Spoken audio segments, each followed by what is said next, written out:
Pagpasok ni Ramil sa bahay ng kanyang bunsong kapatid, dumiretso siya sa guest room at humiga sa kama. Dahil sa pagod, mabilis siyang nakatulog ng mahimbing. Ngunit bigla naramdaman niya ang isang pamilyar, ngunit kakaibang init na sumuot sa ilalim ng kumot. Sumunod nito ang dahan-dahang pagbaba ng zipper ng kanyang pantalon. "Huwag ka nang gumalaw, mahal. Ako na ang bahala sa'yo ngayon. Pasasayahin kita." Ang babaeng palaging suplada at malamig ang pakikitungo ang asawa ng kanyang bunsong kapatid. Sa sandaling ito, ang akala niya ay ako ang kanyang asawang si Jeric. Bago natin simulan ang kwentong ito, huwag kalimutang mag-subscribe at i-like ang ating video. Si Ramil ang panganay sa 5 magkakapatid. Bata pa lang pasan na niya ang responsibilidad ng pagiging kuya. Ang bunso nilang si Jeric, na 10 taon ang bata sa kanya, ay laging parang bata kung kumilos at itinuring na rin ni Ramil na parang sariling anak. Sa hindi inaasahang panahon, nag-asawa si Jeric at bumuo ng maayos na pamilya. Ngunit sa loob ng kanilang angkan, hindi naging maganda ang impresyon nila sa asawa ni Jeric, ang hipag niyang si Elena. Maganda at bata pa si Elena, pero napakatahimik at tila mataas ang ere. Tuwing may family reunion o handaan, saglit lang siyang nagpapakita at agad ding nawawala. Wala siyang bahid ng pagiging malambing o palakaibigan, kaya naman laging may distansya ang loob ng pamilya sa kanya. Dahil malapit na ang undas at kailangang ayusin ang lupang naiwan ng yumaong. Tatay, pinuntahan ni Ramil si Jeric sa bahay nito para mag-usap. Sakto namang may katagpo si Ramil sa parehong subdivision para sa isang transaksyon, pero natapos ito nang mas maaga sa inaasahan. Kaya tinawagan niya si Jeric. "Kuya, nasa opisina pa kami ni Elena pareho. Mauna ka na sa bahay at magpahinga." Ito ang passcode ng pinto, mabilis na ibinigay ni Jeric ang code. Noong una, gusto sanang maghintay na lang ni Ramil sa labas, pero naramdaman niya ang hiya sa boses ng kapatid. Tila nahihiya ang bunso na paghintayin ang kuya niya. Kaya kahit nahihiya, pumasok na rin si Ramil sa loob. Pagbukas ng pinto, bumungad sa kanya ang modernong interior at napakalinis na bahay. Nakita ni Ramil ang kama sa guest room at nagpasya siyang umidlip muna. Dahil sa mahaba at nakakapagod na araw, agad siyang nakatulog ng malalim. Gaano katagal siya nakatulog? Naalimpungatan siya nang makarinig ng kaluskos ng taong pumasok. Gising na ang diwa niya, pero mabigat pa rin ang kanyang mga talukap. Bigla niyang naramdaman ang isang kakaibang presensya na sumuot sa ilalim ng kanyang kumot. Kasunod nito ang tunog ng pagbaba ng zipper ng kanyang pantalon. Halos malaglag ang puso niya sa kaba. Gulat, takot at hindi maipaliwanag na sarap ang sabay-sabay na humampas sa kanya. Gusto niyang pigilan ang hininga sa sobrang tensyon, pero nanigas ang kanyang katawan at hindi makagalaw. Sa sandaling iyon, narinig niya ang mabibigat na hininga sa loob ng madilim na kwarto. Doon niya napagtanto na pagkamalan siya ni Elena na si Jeric. Madilim ang kwarto dahil sa makapal na kurtina at inakala siguro ng hipag niya na naunang umuwi ang kanyang asawa. Nanigas ang buong katawan ni Ramil. Hindi siya makapaniwala na ang babaeng akala niya'y malamig at suplada ay ganito kaagresibo kung lumapit. Parang huminto ang oras at lahat ay naging slow motion. Ngunit biglang tumigil si Elena. Tila may naramdaman siyang kakaiba. Ang tensyon sa loob ng kwarto ay naging sobrang bigat na halos hindi sila makahinga. Nanatiling nakapikit at hindi gumagalaw si Ramil. Habang tumatagal ang maling akala, lalong bumibilis ang tibok ng puso niya at kung ano-anong ideya ang tumatakbo sa isip niya. Si Elena, na akala niya ay masungit, ay lumapit ng ganito dahil sa pagnanasa sa asawa. Hindi siya makapaniwala kung panaginip ba ito o totoo. Maya-maya, tuluyang huminto ang kilos ni Elena. Tila nakaramdam ito ng mali, pinigilan niya ang kanyang paghinga at inalis ang kamay. Napuno ng nakabibinging katahimikan ang madilim na kwarto. Sinubukan ni Ramil na panatilihing pantay ang kanyang paghinga para hindi mahalata, pero sa sobrang tahimik, parang rinig na rinig ang malakas na kabog ng kanyang dibdib. Narinig niya ang mahinang singhap ni Elena. Siguradong naramdaman na niyang iba ang taong ito. Nanginig ang dulo ng mga daliri ng babae at dahan-dahan niyang inalis ang kumot at umatrong palayo. Nanatiling nakahiga si Ramil, walang magawa at walang masabi. Ang kaunting liwanag na tumatagos sa makapal na kurtina ay sapat lang para maaninag ang mukha ng isa't isa. Nagkatitigan sila. Gulat, kalituhan at matinding shock. Agad na namutla at nanigas ang mukha ni Elena. Nanlaki ang kanyang mga mata at hindi maitago ang takot at hiya. "Kuya Ramil, Ang nanginginig na boses na bumasag sa dilim. Halo-halo ang gulat at takot sa boses niya. Gusto sanang magsalita ni Ramil pero walang lumabas sa bibig niya. Nakatitig lang siya sa babae tulala. Dumaan ang ilang segundong katahimikan na parang inabot ng ilang minuto. Biglang umatras si Elena tila inaayos ang sarili habang hawak ang kumot. Akmang tatalikod siya pero kitang-kita ang panginginig ng kanyang balikat. Sorry po, pasensya na. Hindi ko alam, akala ko si Jeric. Mahina ang boses niya, pero malinaw. Halos matumba siya sa pagmamadaling lumabas ng kwarto. Naiwan si Ramil na hindi pa rin makapagsalita. Kahit nakalabas na si Elena at nakasara na ang pinto, naiwan sa loob ng kwarto ang kanyang amoy at ang bigat ng tensyon. Kumakalabog pa rin ang puso ni Ramil at parang yelo ang katawan niya. Ang eksenang iyon ay tumatak ng malalim sa isip niya. Ang mukha ng hipag niyang akala niya'y matapang na noong gabing iyon ay puno ng panginginig at kahinaan sa dilim. Nyanig nito ang kaloob-looban ni Ramil. Tinakpan niya ang mukha gamit ang dalawang kamay at humugot ng malalim na hininga. Malito, hindi pwede. Isang pagkakamali lang to. Paulit-ulit niyang sinabi sa sarili pero hindi na maalis sa isip niya ang nangyari. Kinabukasan, nagising si Ramil sa tunog ng mga gamit sa kusina. Paglabas niya, nakita niya si Elena na naghahanda ng almusal nang walang emosyon sa mukha. Parang walang nangyari. Kalmado at malamig pa rin siya. Ang aga niyo pong nagising kuya, bati nito sa kanya nang walang kaemo-emosyon. Wala na ang gulat at panginginig noong nakaraang gabi. Ah, oo. Alam mo na kapag tumatanda maaga na nagigising. Sagot ni Ramil, pilit na nagpapanggap na normal ang lahat. Pero nang magtagpo saglit ang kanilang mga mata, sabay silang umiwas. Tahimik na naghain si Elena. Tahimik na pinanood siya ni Ramil. Ang kusina bagamat tahimik ay punong-puno ng tensyon na tila saksi sa nangyari kagabi. Ang almusal ay nakakabingi sa tahimik. Nilagyan ni Elena ng ulam ang plato ni Ramil ng maingat. Sa panlabas para siyang yung dating Elena na malamig. Pero sa paningin ni Ramil iba na ang lahat. Napansin niya ang bahagyang panginginig ng kamay ni Elena habang hawak ang kutsara at ang halatang pag-iwas nitong tumingin sa kanya. Nagpapanggap man siyang wala lang naroon pa rin ang bakas ng kahapon. Kuya, pasensya na kung hindi ka komportable ha. Masyadong maliit yung guest room, tanong niya ng formal. Pero nabasa ni Ramil ang nakatagong emosyon sa likod ng simpleng tanong. Hindi okay lang. Maayos naman ang tulog ko, sadya niyang ginawang kaswal ang sagot. Pero ang boses niya ay naging mababa at tila may ibang kahulugan na umalingaw-ngaw sa pandinig ni Elena. Napayuko ang babae at binaba ang kutsara. Tahimik siyang humigop ng sabaw pero kahit sa simpleng galaw na iyon ay may bakas ng kaba. Pagkatapos kumain naghugas ng pinggan si Elena habang nakatalikod. Nakaupo si Ramil sa sala pero hindi niya maiwasang tumingin. Ang tunog ng tubig ang buhok niyang bahagyang magulo at ang sikat ng araw na tumatama sa tagiliran niya mula sa bintana. Ang imaheng iyon ay hindi na mukhang malamig kundi marupok isang pilit na pagtatago ng hiya at kaba. Sinubukan ni Ramil na pigilan ang sarili. Hindi pwede, asawa siya ng kapatid ko, hipag ko siya. Paulit-ulit niya itong sinasabi sa isip, pero sa puso niya, may damdaming kumakawala na lampas na sa limitasyon. Binasag ni Elena ang katahimikan, habang nakatalikod pa rin.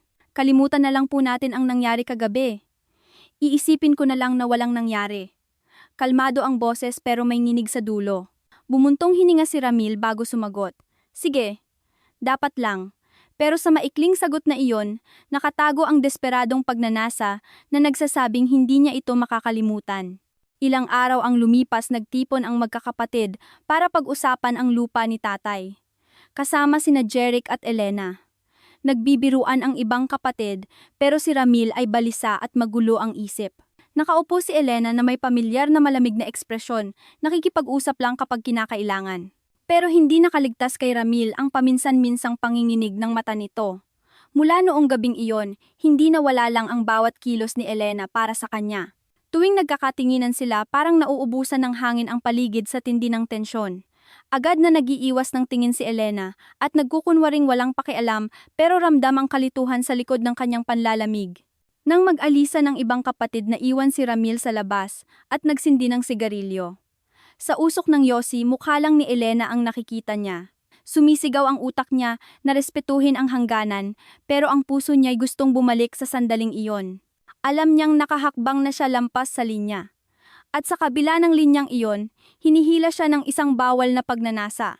Nang gabing iyon pagka-uwi, hindi makatulog si Ramil. Ang malamig na mukha ni Elena at ang panandaliang panginginig nito. Paulit-ulit itong umiikot sa utak niya.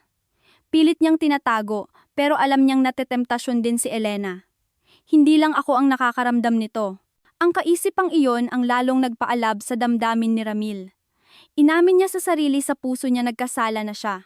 Nang papalapit na ang anibersaryo ng pagkamatay ng tatay, nagtipon muli ang 5 magkakapatid sa bahay ni Jeric.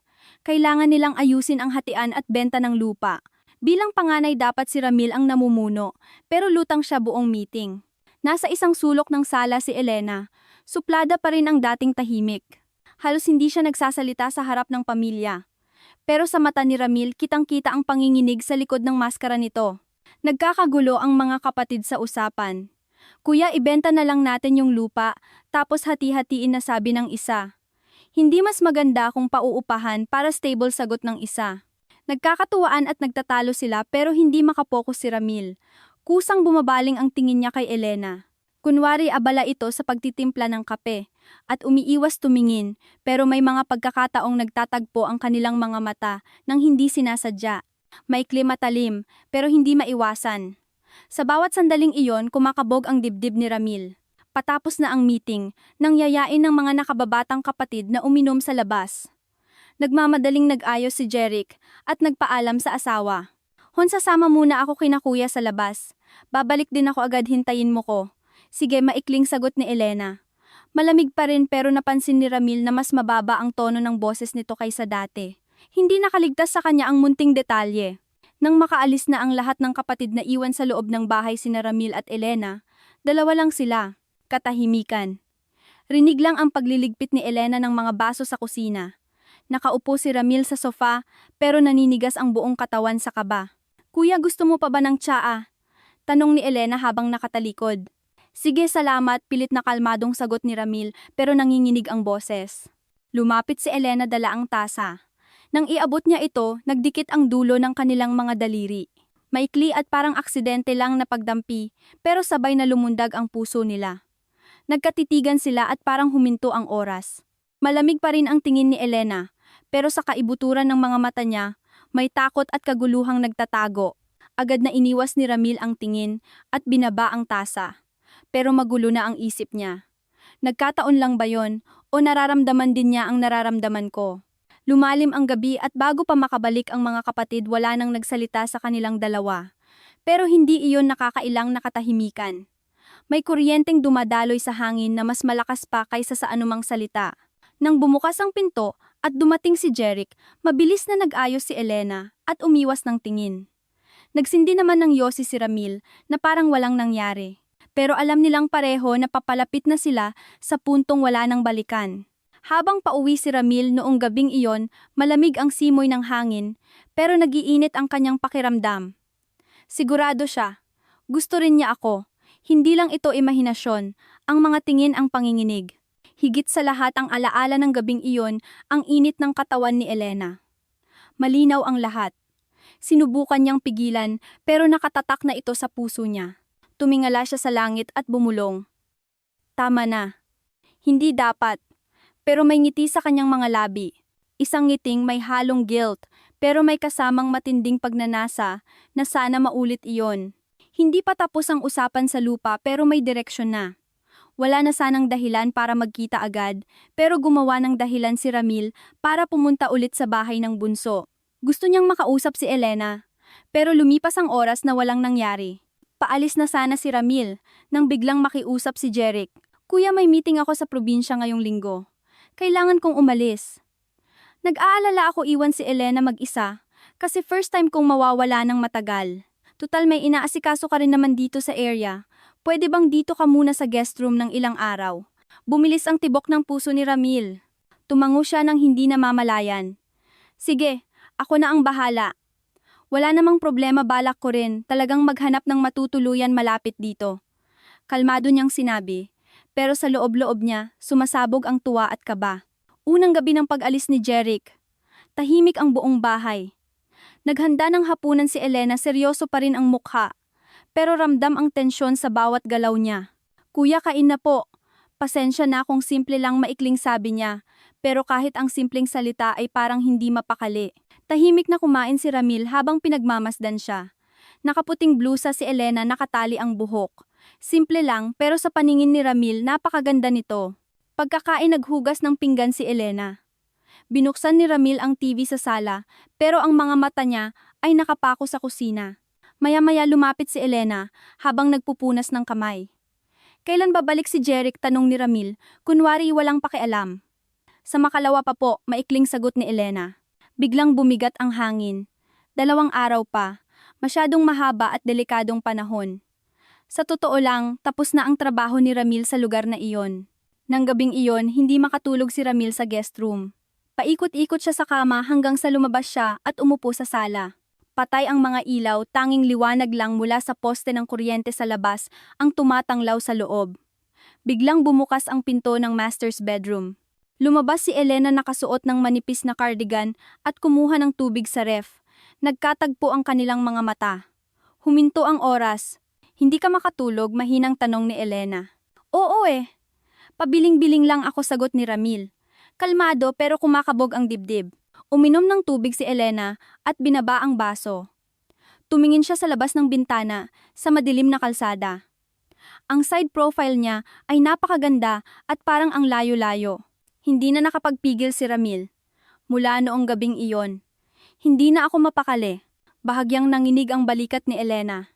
Kuya, parang awa mo na huwag na nating pag-usapan yan. Pero hindi tumigil si Ramil. Hindi ko makalimutan. Paulit-ulit sa isip ko. Alam kong delikado, alam kong bawal.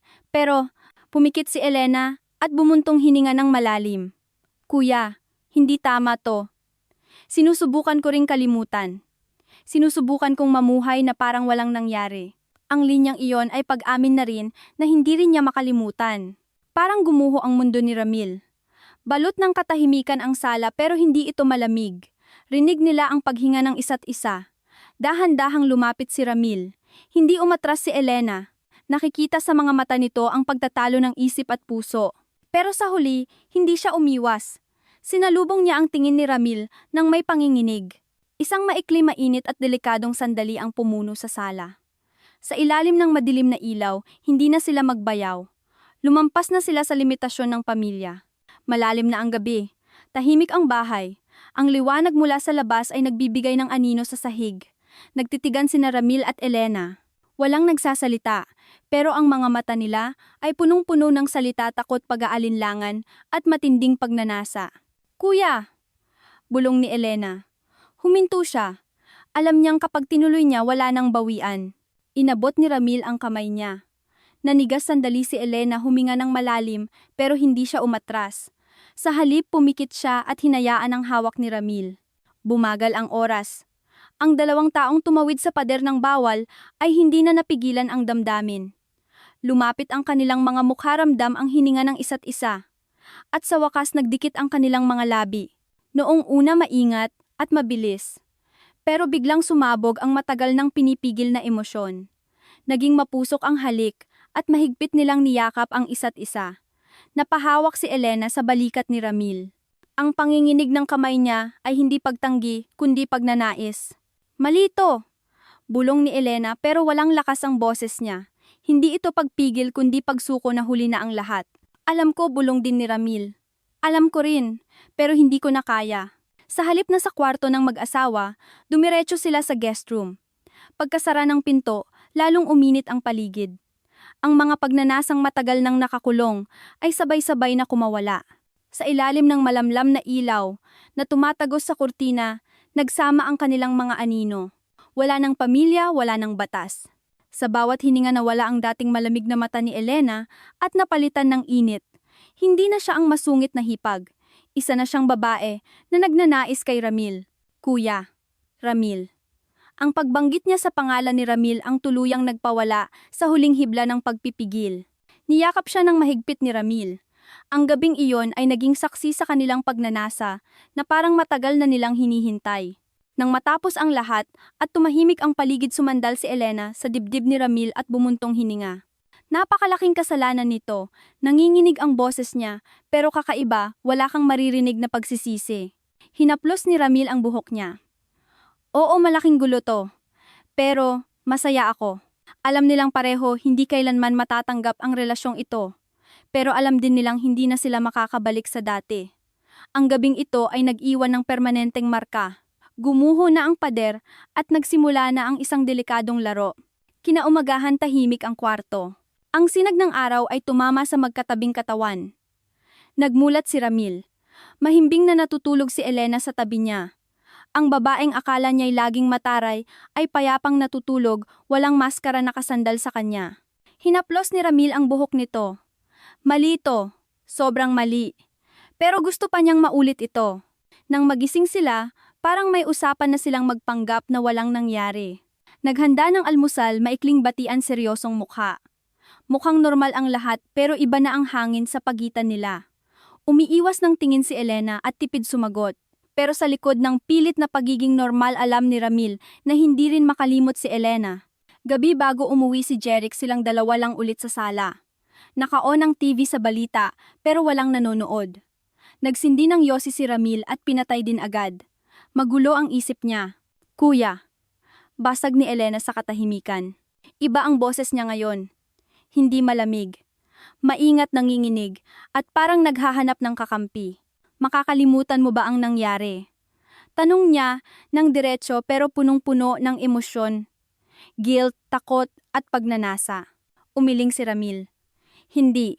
Kahit anong gawin ko mukha mo ang nakikita ko. Ginugulo mo ang isip ko. Napayuko si Elena at kinagat ang labi. Maya-maya tumingin siya kay Ramil. Malamig pa rin ang itsura ng mata niya pero sa loob ay may bagyo. Ako rin pag-amin niya. Sinasabi ko sa sarili ko, nakalimutan na, pero pagpikit ko yung gabing, yon ang naaalala ko. Hindi na nakapagpigil si Ramil. Tumayo siya, lumapit at niyakap si Elena ng mahigpit. Nanigas si Elena noong una, pero dahan-dahang gumanti ng yakap. Sa sandaling iyon, alam nilang wala ng atrasan. Nang gabing iyon naulit ang bawal.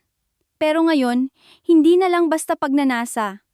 Ito ay pinaghalong lungkot, pangungulila. At ang sikretong silang dalawa lang ang nakakaalam. Pero mas delikado na ngayon. Nariyan ang takot na baka may dumating ang kaba, na baka mahuli. Pero ang takot na iyon ang lalong nagpadingas ng apoy. Kinabukasan umuwi si Jeric. Balik sa normal ang bahay. Sinalubong siya ni Elena nang may ngiti. Binati siya ni Ramil bilang responsableng kuya. Pero ang lihim nila ay nakabaon na ng malalim.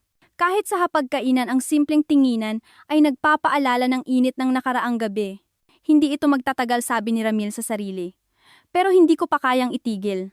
Alam nilang pareho na ang larong ito ay hindi madaling tapusin. Sa mga sumunod na araw, mukhang normal ang lahat.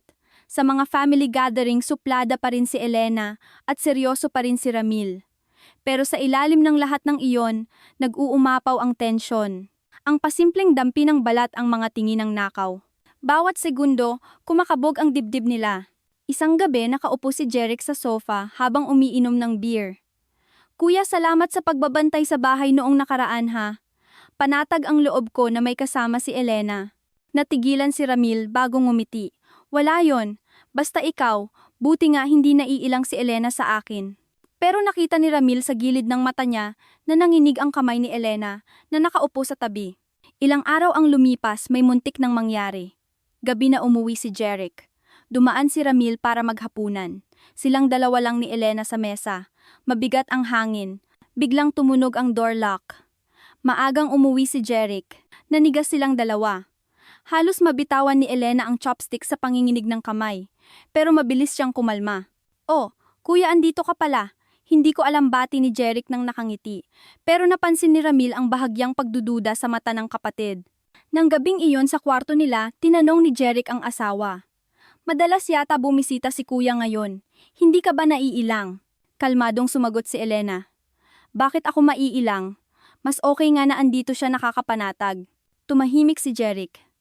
Sa bagay, mabuti kung ganon. Pero naitanim na ang binhi ng hinala. Sumunod na weekend, nagtipon ulit ang pamilya. Masaya ang lahat, pero sina Ramil at Elena ay parang nasa tinik. Bawat tinginan kaba. Minsan nahuhuli ni Ramil na pasimpleng tumitingin si Jeric sa kanilang dalawa. Pauwi gulong-gulo ang isip ni Ramil. Nahahalata na kaya ni Jeric? Hindi siguro. Pero kailangan mag-ingat. Pero sa tuwing magkakatinginan sila ni Elena bumabalik ang init. Isang gabi, habang tulog na ang lahat nakatulog si Jeric dahil sa lasing na iwan sa sala sina Ramil at Elena. Nakaupo si Ramil hindi makatingin. Tumabi si Elena sa kanya. Kuya, basag ang boses niya. Hindi ko na kaya. Tumingala si Ramil. Nanginginig ang kamay ni Elena. Araw-araw akong nagsisisi. Sinusubukan kong maging normal. Pero pag nakikita kita naaalala ko lahat. Tumulo ang luha niya. Parang sinaksak ang puso ni Ramil. Ako rin. Sinusubukan kong pigilan. Pero pag nakikita kita gusto kitang yakapin. Gusto kitang angkinin. Hindi na natapos ang sasabihin niya. Naintindihan na nila ang isa't isa. Lumapit sila at nagyakap. Kuya, malungkot ako pag-amin ni Elena. Mabuting asawa si Jeric. Pero lagi siyang busy, laging trabaho ang una. Hindi niya ako kinukumusta. Hindi niya tinatanong kung okay lang ako. Parang sumabog ang damdamin ni Elena. Hinawakan ni Ramil ang kamay niya. Malamig pero nag-aapoy. Tao lang din ako kuya. Hindi ko na mapigilan to. Pumikit si Ramil. Ang bigat ng kasalanan sa kapatid at ang pagmamahal sa babaeng nasa harap niya ay naglalaban. Sa huli, hinawakan niya ang mukha ni Elena at hinalikan ito. Isang halik na puno ng sakit at sarap. Yakap-yakap nila ang isa't isa, alam nilang pinili na nila ang landas na ito. Kuya, anong mangyayari sa atin, bulong ni Elena? Hindi makasagot si Ramil. Ang alam lang niya, wala nang balikan ito. Sa labas bumubuhos ang ulan, kasing lakas ng bagyo sa mga puso nila. Lumipas ang panahon natapos na ang undas at ang usapan sa lupa. Bumalik na sa normal ang lahat. Pero ang puso ni Ramil ay hindi matahimik. Alam niyang kung itutuloy nila ito, lahat ay masasaktan. Masusunog ang buong pamilya. Isang hapon galing sa sementeryo sina Ramil at Jeric. Sabi ng bunso, Kuya, salamat ha. Kahit pasaway ako, lagi kang nandyan. Napakaswerte ko sa'yo. Nadurog ang puso ni Ramil. Ang tiwala ng kapatid niya na parang anak na ang turing niya ay tinatraidor niya. Nang gabing iyon, nagkita sila ni Elena sa kusina saglit. Kuya, hindi na pwede to, diba? Nanginginig na tanong ni Elena. Tinitigan siya ni Ramil at tumango. Oo, hindi na. Masisira ang lahat kapag itinuloy pa natin. Tumulo ang luha ni Elena pero hindi na siya nagpumilit. Gusto siyang yakapin ni Ramil pero pinigilan niya ang sarili. Nang gabing iyon sa guest room, nagyosi si Ramil mag-isa. Tatapusin ko na to. Para sa pamilya. Para sa lahat. Ilang araw ang lumipas, nagpaalam na siya kay Elena ng formal. Salamat. Hindi kita makakalimutan habang buhay. Pero huli na yon. Ito ang dapat nating gawin para mabuhay ng tama. Tumango lang si Elena. Nanginginig ang labi pero matapang ang mga mata. Mula noon, bumalik sila sa pagiging magbayaw. Normal na batian sa mga reunion, simpleng kamustahan. Pero ang lihim nila ay mananatiling nakalibing sa kaibuturan ng kanilang mga puso, gaya ng isang batong inihulog sa malalim na dagat. Nang gabing iyon, nakatayo si Ramil sa bintana ng kanyang sariling bahay. Maliwanag ang buwan. Pumikit siya. Napakasaya ng mga sandaling iyon. Hindi na mauulit. Pero hinding-hindi ko makakalimutan. At sa huling bulong na iyon, itinago na ni Ramil ang pinakamadilim at pinakamatamis na kabanata ng kanyang buhay. Kung nagustuhan niyo ang kwento, huwag kalimutang i-like at mag-subscribe para sa iba pang mga kwento.